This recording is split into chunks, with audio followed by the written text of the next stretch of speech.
הפעם אני אראה את האלגוריתם על ידי תרגיל חיסור, ונראה איך אנחנו פועלים בו. זה בדיוק אותו הדבר כמו חיבור. לדוגמה, נניח ויש לי 3 חמישיות פחות 4 12-יות. אוקיי, אני מחפשת כפולה משותפת והכי נמוכה ל5 ול12.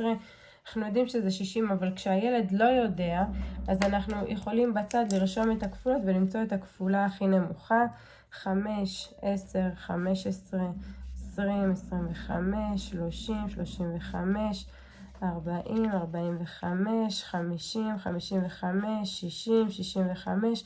אני עוצרת פה, וכאן יש לי 12, 24, 36, 48, 60. הופה, אני רואה שיש לי פה 60 ופה 60, אז אני מבינה שזו הכפולה המשותפת והכי נמוכה לשניהם. אוקיי, ומפה אני מבינה המכנה שלי חייב להיות 60, אז כבר אני כותבת אותו למטה. אני מבינה שאת 5 אני כופלת פי 12, אז אני חייבת גם את המונה לכפול פי 12, זה נקרא בעצם הרחבת שברים.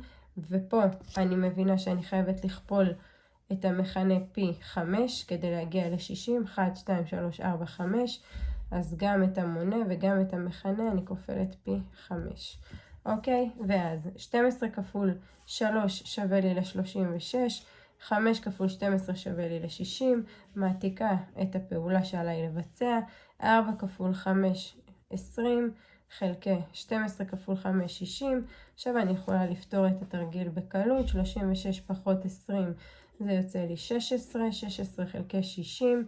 אנחנו רואים שגם 16 וגם 60 אני יכולה עוד לצמצם אותם. תמיד אני אומרת צריך לסחוט את התרגיל. אז אנחנו יודעים ששניהם כפולה של 4, אוקיי?